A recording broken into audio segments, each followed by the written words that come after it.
오늘 9월 첫째 주 그룹 큐티 나눔 제목은 선한 싸움을 싸우란데요. 아이스 브레이크로는 지난주 말씀도 받으신 것 그렇게 나누시고요. 그리고 한편으로는 또 초신자들이 있으면 누가 교통범칙금 제일 많이 냈나, 누가 이기나 하는 거, 그런 것 좀 나눠보시면 될 겁니다. 사기, 횡령, 강도, 이런 거는 좀 말하기가 그렇지만은 이상하게도 딱지뗀 거는 자랑스럽게 말씀들 하시더라고요. 그래서 누가 많이 뗐나, 저도 조금 띄었습니다만, 이렇게 서로 나누시면은 분위기를 해소하고, 자, 그런 가운데서 얼마나 은혜롭게 살고 있는가 하는 점들 더 이렇게 인도자가 그쪽으로 귀결을 지으실 수 있으실 겁니다. 바울은 디모데전서를 통해서 바른 진리와 그 진리에 기초한 경건한 삶을 강조하고 있습니다. 경건한 삶은 한편으로는 그릇된 교훈을 경계하는 선한 싸움으로서, 다른 한편으로는 하나님께 감사하고 자족하는 마음을 가지고 공동체 안에서 사명을 감당하는 삶으로서 나타납니다. 그것이 디모데전서 1장과 2장부터 6장까지를 가르는 중요한 기준이 되겠죠. 선한 싸움을 싸우는 것, 그리고 사명을 감당하는 삶을 사는 것. 이러한 선한 싸움의 방법으로서, 그리고 사역을 감당하는, 사명을 감당하는 그러한 삶의 기준으로서 말씀이 제시되고 있습니다. 그래서 옛날이든 지금이든 많이 배웠던, 덜 배우셨던, 부하던 비나던 우리 그리스도인들은 오직 말씀이 기준입니다. 말씀으로 모든 부분들을 해석을 해야 되는데 제일 먼저 나부터 좀 해석을 해야 되겠죠. 신앙생활 하실 때 일단 내가 행복해야 되지 않겠습니까? 내가 예수 믿고 구원받고 그리고 복받고 잘 살다가 천국 가야 되지 않겠습니까? 그랬을 때 그 나를 해석하시는 조금 이제 의학적으로 표현하면 나를 해부하시는 그러한 하나님 말씀이 과연 어떻게 나에게 꿈틀꿈틀하시면서 다가오시는가 하는 이 점들, 그것이 바로 선한 싸움을 시작하는 길입니다. 교회 의식적으로 말씀드리자면 세례를 받는 일들이 바로 내가 하나님 앞에서 철저하게 발가벗겨져서 하나님 전체적으로 전신 스크린을 당하겠습니다 라고 하는 그러한 뜻이 됩니다. 자꾸만 겹겹이 끼어 입으면 안 되고요.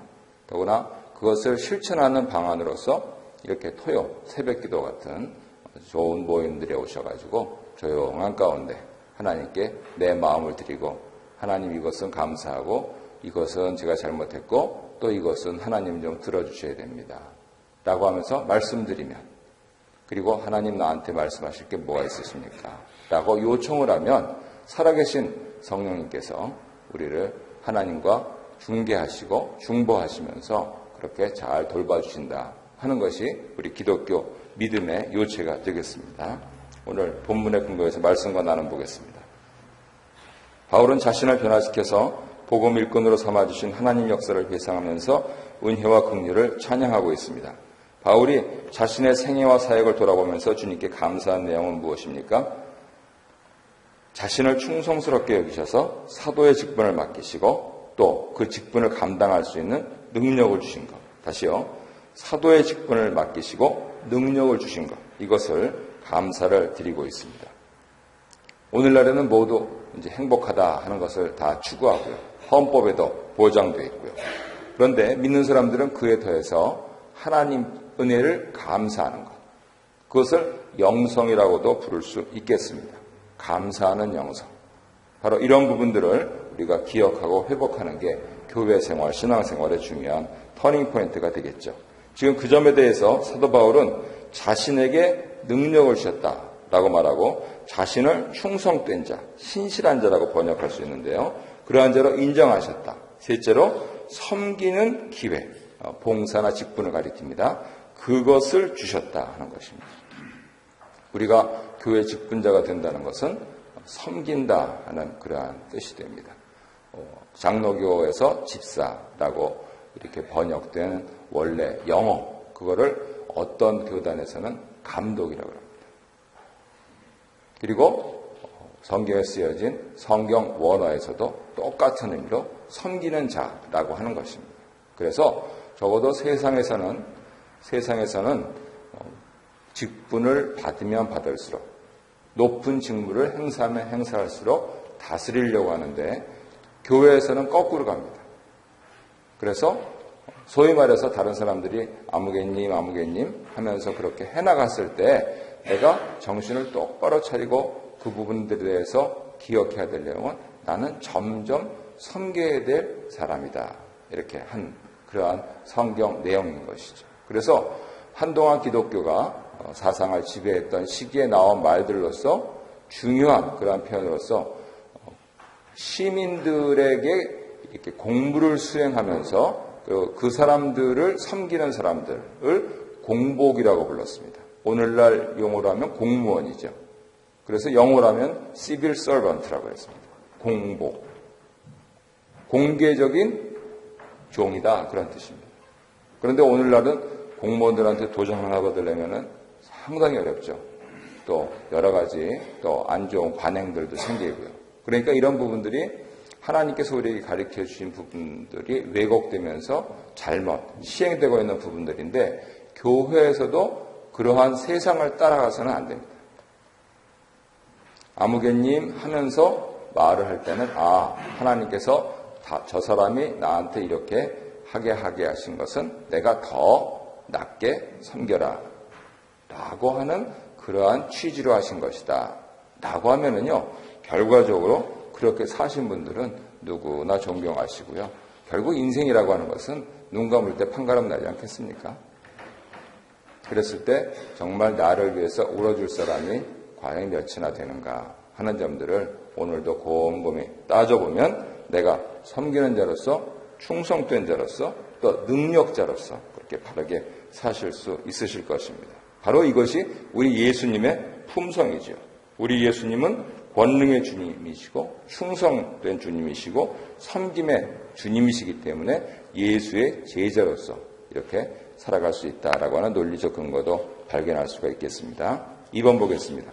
주님의 긍휼을 입기 전에 바울은 어떤 사람이었습니까? 13절 15절을 보면은 교회를 복음을 회방하고 핍박하고 폭행한 자로서 죄인 중에 괴수였다. 그리고 죄로 얼룩진 자신의 과거와 연약함을 감추지 않는 솔직한 그러한 사람으로 드러나고 있습니다. 학자들의 연구에 따르면 디모데전서는 사도 바울 인생 말년에 쓰여진 그러한 편지고 또 성경인데요. 처음에 사도 바울은 자신의 사도권을 변호하는데 상당히 많은 지면을 하려 합니다. 어느 성경이나. 왜냐하면 저 사람은 과거에 지금 본인이 스스로 얘기한 대로 회방자고 핍박자고 폭행자였기 때문에 저런 사람이 무슨 사도냐라고 하는 그런 얘기들이 많이 있었기 때문이죠. 그런데 인생 후기에 와서는 이제 그러한 일들을 변호할 필요가 없습니다. 물론 현실적으로 저분의 인생을 보니까 정말 사도셨구나. 한 20년 가까운 선교 활동을 하시고 하면서 난 저렇게 못 살겠다 라고 하는 인정을 받으신 측면도 있겠지요. 하지만 그건 다 중요한 일이 아니고 내면적으로 내가 나이를 먹어가면 갈수록 사역자의 그 고참이 되면 될수록 해가 가면 갈수록 바꿔 말해서 주님께 가까이 가면 갈수록 나는 죄인 중에 괴수다 라고 하는 사실을 깨달은 것이죠. 위대한 복음 사역자가 자기 자신을 죄인 중에 괴수라고 한다면 이제 처음 예수 믿은 사람을 비롯하여서 이제 처음 직분받은 사람들은 그거는 더 이상 할 말이 없는 겁니다. 조용하게 하나님께서 주어진 그렇게 주신 삶을 살아드리는 것. 그리고 거의 끄트머리 가서 나는 죄인 중에 괴수다. 이러면 사도 바울처럼 살 수가 있는 것입니다. 그래서 그런 차원에서 사도 바울이 오늘 우리에게 또 다른 은혜를 끼치고 있는데요. 이러한 어떻게 보면 인간적인 자신의 약점이 되는 과거를 공적으로 선포하는 것은 내가 사도가 된 것은 내 노력에 의해서 내가 무슨 수행을 많이 하고 또 신비한 그러한 체험을 하고 그러한 능력이 있고 그래서 그런 게 아니고 전적으로 하나님의 은혜다 라고 하는 사실을 강조하기 위해서입니다. 이렇게 신앙생활하면서 또 이제 직분자 회의를 하면서 보면은 이 사실이 자꾸만 반각이 됩니다. 물론 여러 가지 악의를 해야 될 때도 있지만 결과적으로는 다 그리스도의 영광을 위해서 나 자신을 내려놓는 것. 그런 부분들이 모든 우리 기독교인들의 모임이 되어야 되는데 그렇지 않은 경우들을 이제 왕왕 보지요. 그것이 조금 발전하면 교회 안의 다툼, 분쟁의 원인이 되고 있는데 한편으로는 우리 교회는 묵상을 통해서 그런 부분들이 많이 이렇게 잦아진 것 하나님께 감사를 드리면서 하지만 항상 잠복되어 있습니다. 그랬을 때 결국은요 다른 사람 포인팅할 거 없이 내가 문제입니다. 나만 빠지면 됩니다.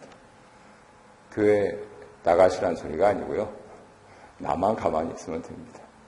나만 내일 묵묵히 하면서 남이 뭐라고 하든지 이 직분 하나님 주신 거지 다른 사람이 이렇게 한 거 관여할 것도 아니고 결국 하나님께서 내가 결국 계수해야 될 일인데 내가 잘못 판단했으면 내가 야단 맞을 일이고 내가 잘 판단했으면 내가 칭찬받을 일인데 다른 사람 눈치 볼 거 없거든요. 그래서 그런 차원에서 사도 바울의 그러한 입장을 아주 강한 어조로 죄인 중에 괴수다라고 무서운 말로 이렇게 말씀하고 있습니다. 3번 보겠습니다. 주님께서 죄인 중에 괴수 같던 바울에게 오래 참으시고 긍휼을 베풀어 주신 까닭은 13절, 14절, 16절을 보면 자격이 있어서가 아니고 전적인 은총과 사랑 때문이다. 그리고 이런 사람에게 긍휼을 베푸심으로써 주님을 믿어서 영생을 얻는 자들에게 본을 삼고자 하셨다. 그래서 이것을 세 가지로 정리할 수가 있습니다. 주님께서 바울에게 은혜를 내려주신 것은 첫 번째로 바울의 자격 요건과 상관없이 무조건 그를 사랑하셨기 때문이다. 이것을 주님의 주권적인 사랑이라고 합니다. 두 번째는 주님은 복음의 은혜가 무엇인지 이 세상에 명확히 드러내고 싶으셨습니다. 이것을 주님의 주체적인 사랑이라고 합니다. 세 번째, 주님께서 바울을 선택하신 이유는 그를 이방인의 사도로 사용하시고 싶으셨기 때문입니다. 이것을 주님의 주도적인 사랑이라고 합니다. 유대인들은 그래도 오래전부터 선택받고 받은 은혜가 있어서 자신들이 부족하고 잘못해도 다시 나옵니다.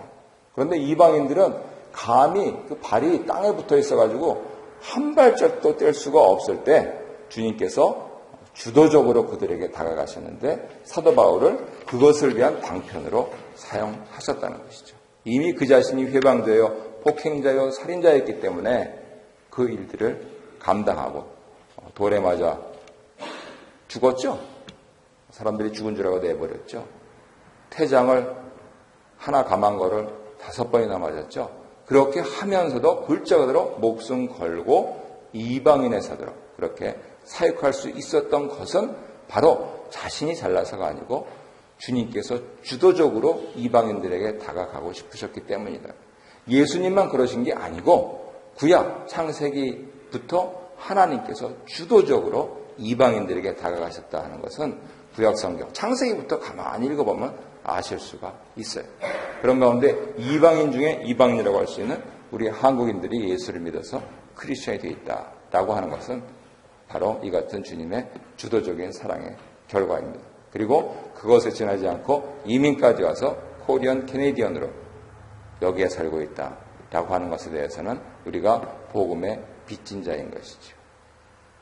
우리 옆에 있는 캐네디언들 인생을 엔조이하면서 그렇게 살고 있는 사람들에게 우리 예수님의 사랑을 다시 리마인드 시켜줘야 됩니다. 이번에 낙스 리트릿을 가서 쭉 얘기를 하면서 들어보니까 전반적으로 1970년 정도까지는 캐나다 교회들이 사실 우리들도 뭐 여러 가지 부족한 점이 많이 있지만 그래도 이 사람들이 한인 교회들이 성장하는 부분들을 이제 부러워하면서 이렇게 회원으로 받아들이고 그런 것들을 사실 역으로 배우려고 하는 그런 의도들도 있겠죠. 그랬을 때 우리들이 갖고 있는 이 영성, 열정, 능력은 없습니다. 영어도 못하고 돈도 없고. 그런데 그러한 주님을 사랑하는 마음, 그러한 부분들을 그래도 1970년 초까지는 갖고 있었다라고 하는 게 중론이더라고요. 제가 저쪽 북쪽의 아파트에 살 때 이제 캐나다 친구 목사님 그래가지고 저희 처갓집에 좀 며칠 재우면서 한국의 교회 시찰을 하는데 좀 도움을 줬던 적이 있는데요. 그분이 갔다 와가지고 고맙다면서 이제 저녁을 자기 집에서 먹으면서 하는 얘기가 자기 아버지가 공군 군목이었는데 아버지 따라서 이제 기지를 옮겨 다니면서 이렇게 살아갔을 때 와, 한국교회 가보니까 자기 어린 시절이 생각나더래요. 그쪽은 베프티스트 침례교 쪽이었는데 우리 아버지가 목회하던 시절에 교인들이 지금 이제 한 7, 8년 전에 다녀온 한국 교인들 그런 뜨거운 거 이렇게 그런 부분들을 발견할 수 있었다 그러더라고요. 그러니까 얼추 맞춰보면은 그런 얘기가 다 이렇게 중론인 것 같습니다. 그렇다면 우리도 이제부터 40년 흐르면은 우리 존재 자체도 망각되어 가고 또 우리 자녀들은 교회를 다 떠나고 그냥 세상을 엔조이 하다가 가는 사람들이 될 것인가 라고 하는 점들은 굉장히 우리 스스로 궁금증을 가지고 더구나 이쪽 사는 사람들이 아니고 이민자로서 어떻게 이 세대에게 이 신앙의 유산을 남겨줄 수 있을 것인가 그거 굉장히 치열하게 고민해야 될 것 같습니다. 그런 점에서 오늘 본문이 가르쳐주고 있는 분명한 사실 한 가지는 하나님의 은혜에 감사하는 사람이 되어야 된다 하는 그런 내용이 되겠죠. 그래서 나는 1번과 2번이 되고요. 큰 2번 보시면 바울은 디모데에게 하나님 은혜와 긍휼을 의지하면서 믿음의 선한 싸움을 싸우라고 당부하는데 무엇으로 선한 싸움을 싸우라고 권면하고 있느냐 하면 지도받은 예언대로 이것을 4장 14절을 첨주하면 바른 교훈이라고 불 수가 있습니다. 예언에 대해서 너무 보편적인 언어이기 때문에 바른 교훈, 진리에 따라서 교리에 따라서 선한 싸움을 싸워야 된다 이렇게 말씀을 하시고 있는 겁니다. 원어로 읽으실 수 있는 분들은 이런 말씀들을 하는데 아주 다정스럽게 얘기하는 듯 하면서 딱 부러지게 말씀하시는 그러한 어투다 이렇게 해석을 하고 있습니다. 그것은 왜냐하면 디모데 네가 반드시 순종해야 된다. 이거는 네 목숨이 걸린 일이다. 라고 하는 투로 말씀하기 때문이죠. 아빠 오늘 나 교회 가기 싫어. 그러면 네 마음대로 해라. 그렇게 안 한다는 거예요. 그런데 넌 교회 가야 돼. 왜? 그러면 아빠 말씀 따라. 이렇게 말씀을 하고 있는 겁니다. 디모데에게 지금 어떠한 상황이 벌어지든지 바른 교훈에 따라서 예언에 따라서 현대적인 용어로 하면 교리에 따라서 그렇게 순종하고 살아야 된다라고 하는 것을 아주 부드럽지만 단호하게 말씀을 하시고 있다는 것이죠. 거기에 디모데의 소명이 있고 디모데의 사명이 있기 때문에 그것을 대충 얼버무리면은요 디모데가 목회를 할 수가 없습니다. 내 자녀에게 그리스도의 말씀을 대충 얼버무리면은요 그들은 세상 길로 갑니다. 똑같은 그러한 원리가 되겠습니다. 그래서 어떠한 고난이 있을지라도 이 바른 예언과 바른 교훈과 교리를 따라서 그렇게 살아갈 때 하나님께서 위로하시고 권면하신다. 우리가 알고 있는 대표적인 걸로는 교리는 여러 가지가 있겠지만은 한국 교회는 그런 부분들이 좀 짐이 되는 것도 없지 않아 있겠습니다. 분명한 교리입니다. 청교도들의 교리. 그러면 주일 성수 11조 딱 2개. 귀에 못이 박히도록 드는 겁니다. 다른 거는 몰라도 주일 성수 11조 해야 된다. 이렇게. 그래가지고 그것만 강조를 하시는데 왜 그거를 강조하고 있느냐? 왜 그 교리를 강조하고 있느냐? 바로 나 자신을 쳐서 복종시키기 위해서입니다. 세상에 바쁘지 않은 사람은 어디 있습니까? 세상에 더 일 많이 하고 싶지 않은 사람은 어디 있습니까?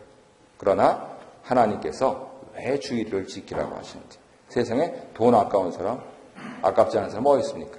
근데 왜 하나님께서 봉헌하라고 하시는지 하는 그런 부분들을 가만히 생각하면서 나와의 싸움에서 스스로 이겨야 된다. 그렇게 말씀을 하시고 있는 것이죠. 결국 디모데가 싸워야 될 대상은요. 사람이 아닙니다.